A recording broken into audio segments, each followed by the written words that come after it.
All right, so welcome back to the Deep Dive. We're going to be doing something a little different today. It's a bit more in the weeds, wonky even, I'll admit that right off the bat, but it's a topic that's been really bugging me, so I'm hoping by digging into it here, we can maybe, all collectively find some clarity or at least some good questions to kick around. Hit me with it. Where are we diving today? So it starts with this book by Ezra Klein called Abundance. You familiar with it? I've heard of it, yeah. Haven't had a chance to fully dive in yet, though. Full disclosure, neither have I, to be honest, but I caught a snippet of an interview he did recently with Tyler Cohen, and something he said just kind of latched onto my brain and wouldn't let go.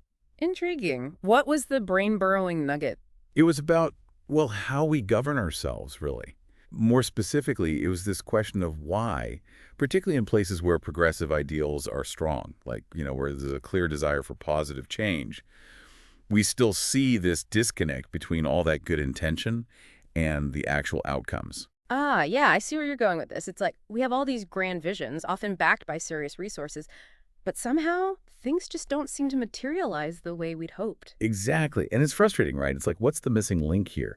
So we pulled some excerpts from that Ezra Klein interview, and our mission today is to try to figure out, first, what's the core problem Klein's identifying, and second, maybe more importantly, can we map out some potential ways forward?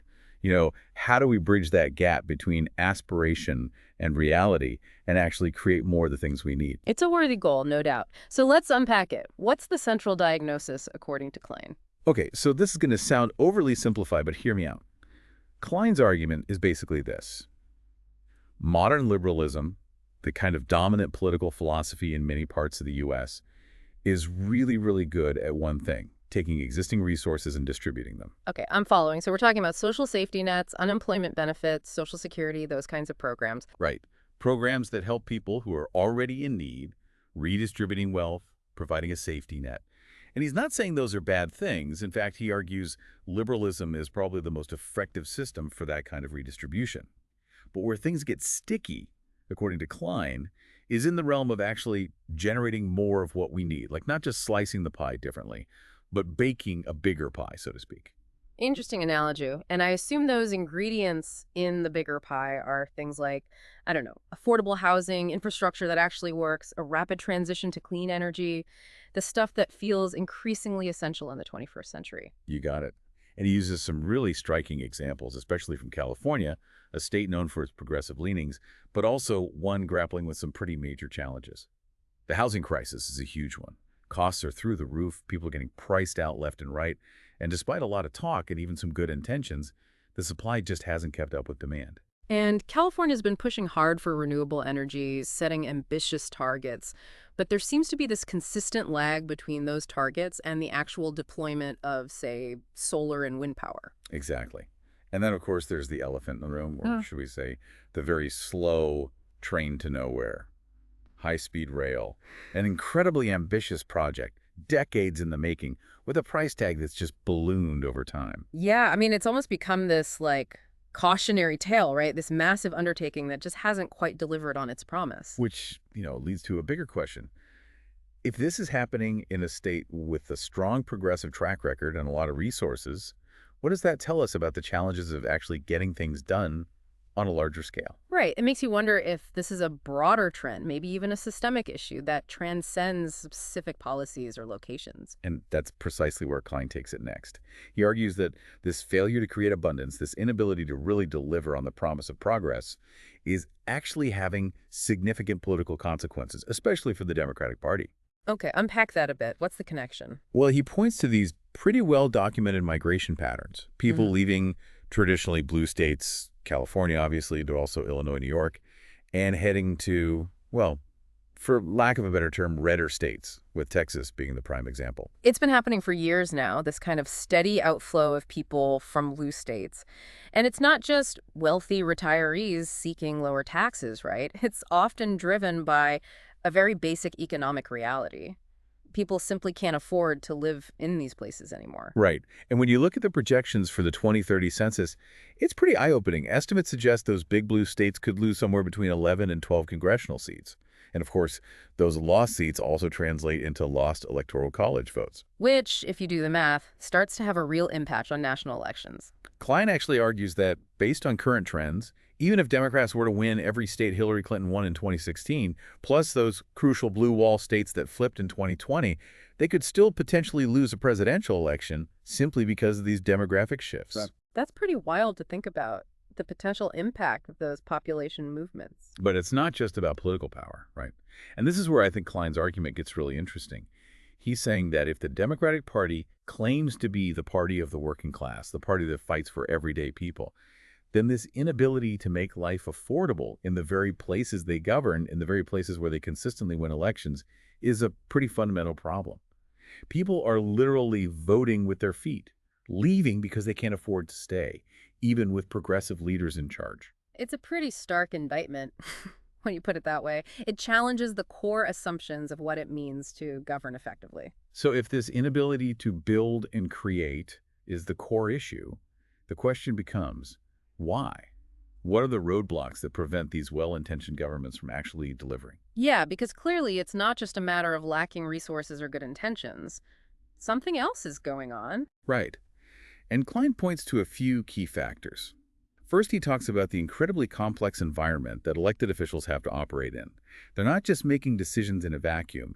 They're constantly navigating this dense web of interest groups, each with their own priorities and demands. You've got labor unions, chambers of commerce, developers, environmental groups, and the list goes on. It's like a constant balancing act, trying to appease all these competing interests, which I imagine makes it incredibly difficult to get anything substantial done. And he gives this great example of Karen Bass, the mayor of LA, who came in with this plan to try to tackle the city's insane housing crisis.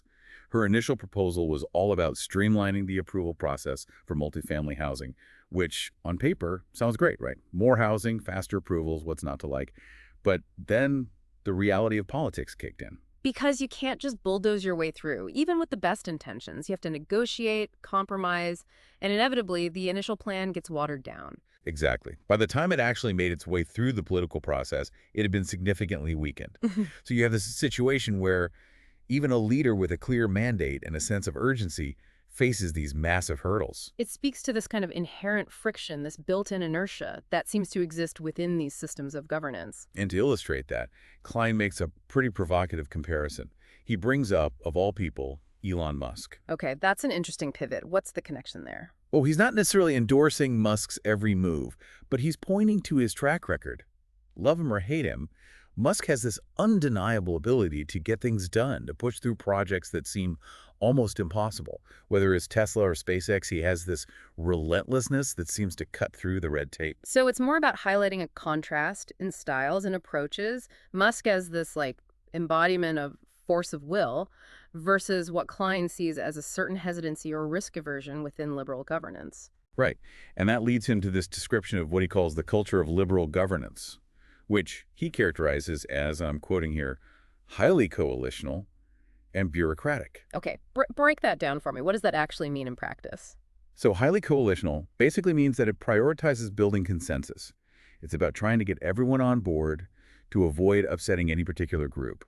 And bureaucratic in the sense that there's a strong emphasis on process, on following established procedures. And again, on the surface, these don't sound like bad things, right? No, I mean, who wouldn't want consensus and accountability? It sounds like good governance 101. Exactly.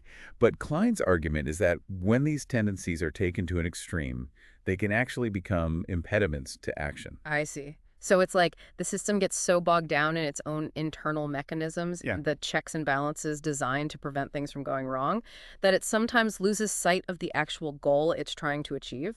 It becomes, in a sense, self-defeating. And what's particularly striking is what Klein says about how resources are allocated within these systems. He argues that a huge chunk of funding, time, and human capital often ends up going not to the project itself, building that housing, laying those train tracks, but to this massive web of regulation, oversight, and compliance. It's money spent regulating the regulators, in a sense. And that's where that sense of frustration comes in, right? It's like all this effort and money, but is it actually translating into tangible progress? But here's the thing. Klein also provides some really interesting examples that suggest this inertia, the sense of being stuck, isn't inevitable. Okay, you've got my attention. What are these glimmers of hope? He points to two specific events that kind of buck the trend. The first was the reconstruction of I-95 in Pennsylvania after that massive highway collapse a couple years ago. Remember that? Governor Shapiro declared a state of emergency, and they were able to rebuild that entire section of highway in a matter of weeks, when initial estimates were saying it would take months. I do remember that. It was pretty remarkable how quickly they got it done, especially considering how complex those kinds of projects usually are. And then there was Governor Newsom's response to the Palisades fire in California. Again, a situation where the urgency of the moment seemed to create this temporary suspension of many of the usual regulatory hurdles, leading to much faster action. Interesting. So it's almost like in a crisis, the system is able to bypass its own built-in delays and actually move with a sense of speed and purpose. Right. And as Klein points out, in the I-95 case, that declaration of emergency allowed them to basically skip the usual procurement timelines, which typically take like 12 to 24 months just to select a contractor. They were able to condense that process down to minutes. Wow, that's some serious streamlining. So it raises this really fundamental question. If we can do that in a crisis, why can't we adopt similar principles more broadly? I mean, I get it. We're not suggesting we just throw out all regulations and oversight in the name of efficiency, right? There are good reasons why those processes exist. Of course. We're not advocating for reckless deregulation, but the I-95 example really highlights this fundamental tension. Those regulations serve a purpose, absolutely, but they also come at a cost. It's a classic trade-off, right? The need to prevent potential problems, to ensure fairness and transparency, versus the desire to act quickly and decisively to address a pressing need. And it's in navigating that tension, finding the right balance, where things get really tricky. And to illustrate the complexities of that balancing act, Klein introduces this idea of the distorted mirror of political cultures. He argues that we're seeing this growing divide in how the two major parties, in the U.S. at least, approach governance. Okay, I'm intrigued. Tell me more about this distorted mirror. What are the key differences he's observing? He describes the right as increasingly gravitating towards a more autocratic model, a kind of strong leader approach, where loyalty to the leader and personal connections often trump established processes and institutions. So in a sense, a more centralized, top-down style of decision-making with less emphasis on those traditional checks and balances. Right. And then he contrasts that with what he sees as the dominant culture on the left, which he calls bureaucratic. This is where those strong institutions we talked about earlier come into play. So a system where power is more diffuse, where decisions have to go through multiple layers of review, where following procedure is paramount. Exactly. And again, he's not saying one approach is inherently good or bad, but rather that each side seems to be amplifying certain tendencies to an unhealthy degree. It's like they're each holding up a distorted mirror to the other, right? Exaggerating certain features while ignoring others. Exactly. And he suggests that both sides could learn from each other.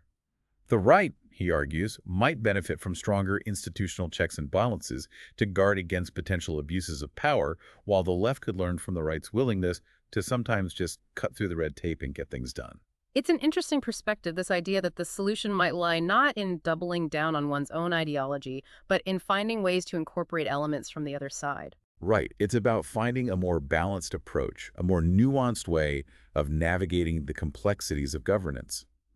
And this whole idea of process versus outcomes really ties into the work of a legal scholar named Nick Begley. I'm familiar with Begley's work. He's written quite a bit about what he calls the left's procedural fetish. Exactly. And that's a really provocative term, but I think it captures something important. Begley argues that within the legal profession, and perhaps more broadly in liberal circles, there's this assumption that if you follow the correct procedure, if all the boxes are checked, then the outcome is inherently legitimate, regardless of whether it actually leads to positive change in people's lives. It's a focus on the means rather than the ends, on the how rather than the what. Precisely. And Begley challenges that, arguing that true public legitimacy, the kind that actually builds trust and support for government, comes from delivering positive outcomes. It's about asking, are people's lives actually improving? Are the problems they care about being addressed? It's a really crucial distinction. If the answer is no, then even the most meticulously followed procedures won't inspire confidence in the system. And this connects to a really important point Klein makes about the potential dangers of this disconnect. He argues that when people feel like the established systems aren't working for them, that their concerns aren't being addressed, they become more susceptible to radical alternatives, even those that might erode democratic norms. It's like this breeding ground for those strongman figures who promise to bypass the system and deliver results, regardless of the means. It's a scary thought, but it speaks to a very real dynamic. Frustration with ineffective government can create a vacuum that's all too easily filled by those who offer simplistic solutions, even if those solutions come at a high cost to democratic values. And then we get to another incredibly frustrating pattern that Klein highlights. This apparent inability or unwillingness within government to really revisit failures, to learn from mistakes and adjust course. He uses the Biden administration's rural broadband initiative as an example. A lot of money was allocated, billions of dollars, with this great goal of expanding internet access to rural areas, which is a worthy goal, no doubt. Absolutely, especially in today's world where reliable internet access is increasingly essential for everything from education to healthcare to economic opportunity. Right, but here's the problem. Years later, very few actual connections have been made. And yet, there doesn't seem to be this widespread sense of urgency to figure out what went wrong, to analyze why those goals haven't been met, and then adjust the strategy accordingly. It's like this aversion to admitting failure, to really grappling with the shortcomings of a particular policy or program. And Klein finds this deeply concerning. It's almost as if the initial announcement, the allocation of funds, is seen as the end goal, rather than just the first step in a much longer process that requires constant monitoring, evaluation, and adaptation. Which brings us, I suppose, to what is perhaps the most glaring example of all these challenges, California's high-speed rail project. Yes, the poster child for government inefficiency and overreach, at least according to some. Well, it's hard to argue with the numbers. The projected costs have gone from an initial estimate of $33.5 billion to a staggering $110 billion. And after years of work, the only segment that's even close to operational is a stretch between Merced and Bakersfield, which is hardly the grand vision of connecting the state's major urban centers. Right. And Klein, as someone who's lived in California for a long time and has seen this whole saga unfold, he's pretty blunt in expressing his frustration. He talks about being angry at the lack of accountability, at the failure to learn from this ongoing, what he sees as a debacle. And what's particularly striking is his analysis of how outdated environmental legislation like CEQA and NEPA have actually become major roadblocks to crucial infrastructure projects. Laws that were originally designed to protect the environment are now being used, often in very unintended ways, to delay or even derail projects that could have significant environmental benefits in the long run. The irony is almost painful. Like, the environmental review process for the high-speed rail route took over a decade. Decade. Meanwhile, China, in roughly the same time frame, built over 23,000 miles of high-speed rail. It really makes you question our priorities, doesn't it? Klein touches on this phenomenon he calls everything bag liberalism, which is this tendency to load up every single project with a multitude of goals and regulations, often unrelated to the core purpose of the project itself. It's like, let's solve every social ill, address every conceivable environmental concern, all while building this train or that bridge. And the end result is that the original objective becomes almost impossible to achieve because the project becomes so bloated, so complex, and so expensive. And he points to another example, the Second Avenue subway extension in New York City, as another case of a project with skyrocketing costs, endless delays, and seemingly very little learning happening along the way. So with all this doom and gloom, is Klein offering any solutions? Or is he just, like, throwing his hands up in despair? Well, he doesn't pretend to have all the answers, but he does offer some glimmers of hope. He mentions that he's been having these conversations with Democratic elected officials, including Governor Newsom, about the need for a more outcome-oriented approach to governance. So moving away from this, like, obsession with process and really focusing on what's actually being achieved. Right. And he says even within these circles, there's a growing recognition that something needs to change, that the old ways of doing things just aren't working. Newsom himself has even acknowledged past successes in California and has publicly questioned why replicating that effectiveness seems so difficult now. It's almost like they're trapped in their own success, in a sense. They've built these systems that are really good at certain things, but then they struggle to adapt when the challenges change. And then there's the YMBY movement, the Yes in My Backyard.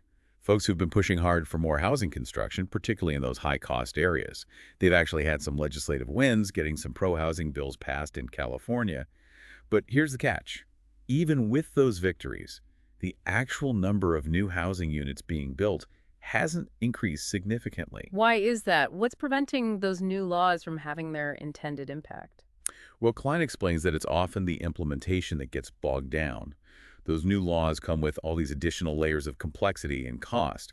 Things like prevailing wage requirements, specific contractor mandates, really stringent environmental standards.